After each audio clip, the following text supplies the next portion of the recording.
สบายดีพ่อแม่พี่น้องสบายดีทุกคนเนาะหลังจากที่ห่างหายกันไปดนมื้อนี้ก็จะมาเฮ็ดอันกินให้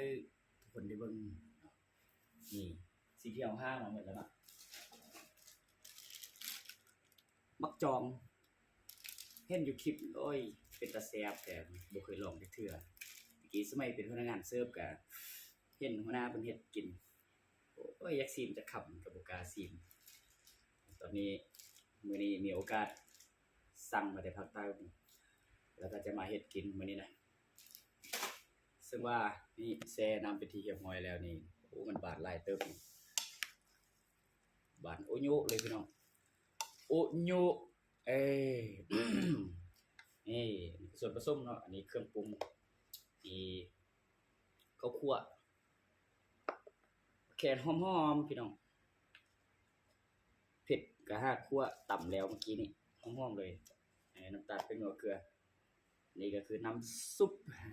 น้ำซุปจากป่าเนาะต้มป่าดิละคักแน่นี่ส่วนผสมมะแคนมะเผ็ดถั่วฝักยาวเขือหอยจุ๊บแล้วก็เฮิร์บก็คือสมุนไพร กับปลาเนาะบัวอะไรอย่างพี่น้อง จัดแม่มันลดจะเอาได้ก่อนว่าปรุงนี่ก่อนป่ะนี่ใส่ก่อนเนาะโอ้หรือว่าปรุงเครื่องเขานี่อันนี้น้องปรุงแล้วป่ะซีมแล้วน้ำเอาเติมเอามีญาติ เทลงไปพี่น้อง เทให้หมดเลยนี่กองซูมเข้ามาเบิ่งเทแล้วนี่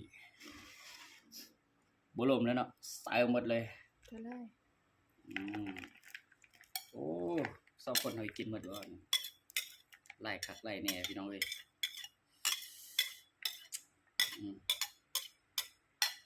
ลืมไปปิ่นก้นน่ะนะจานใส่กองเอ้ยเนาะเติมน้ำนิดนึงกันบอกโอ้สุดยอด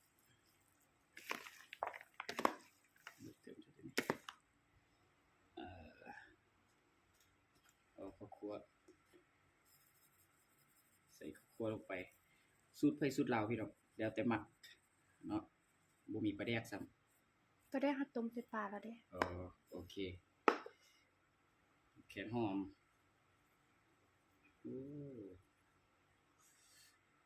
ผู้ใดมักก็ใส่หลายผู้ใดบ่มักก็ใส่น้อยพริกก่อนจ้ะบ่เอาหลายใหญ่ห่างหอยหอมๆเนาะบ่เผ็ดกินบ่แซ่บพี่น้องเอ้ยทุกมื้อนี่เรียบร้อยอันนี้ใส่แล้วบ่เอาอันนี้ใส่ก่อนเราเนาะค่อยปรุงนี่น้ำซุปใส่แล้วได้จะได้ตักใส่ไม่อายเมื่อกี้แล้วเอาโพดว่าน้ำซุปนี่ก็มีปลาอยู่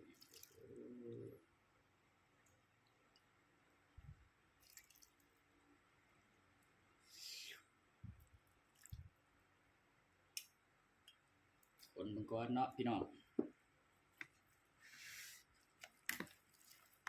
ลาบมักจองสิได้กินมื้อนี้แหละบ่แตกต่างนี่กับบ่น้อยนะแต่ว่าบ่ฮู้ว่ารสชาติมันสิคือกันหรือบ่น่าจะคือกันนั่นแหละมันก็จางๆจืดๆคือกันน้ำใส่อีกก่อน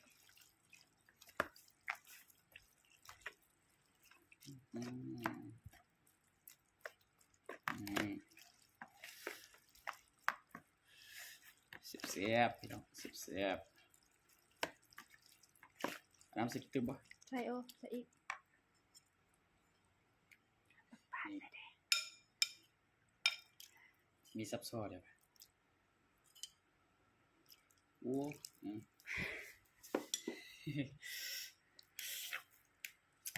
หิวแล้ว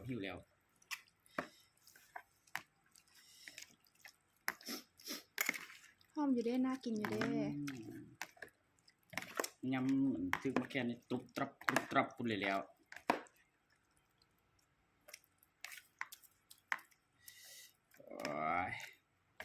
ลายแตกสั่วๆแล้ว ชิมก่อนติ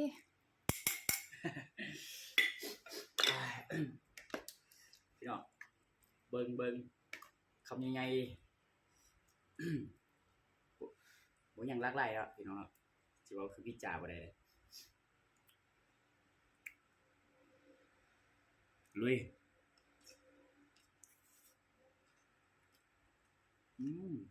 จางบ่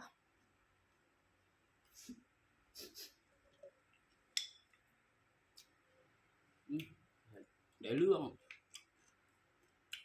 โอเคมากินกันพี่น้องเฮ้ยอีกคำหนึ่งก่อน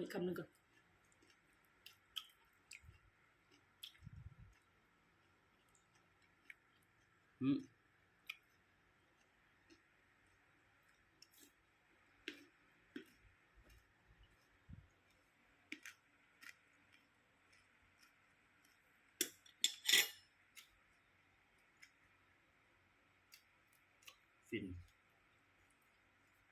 สุดยอดก็จบคลิปแบบนี้ได้บ่ยัดกินมาแล้วนะ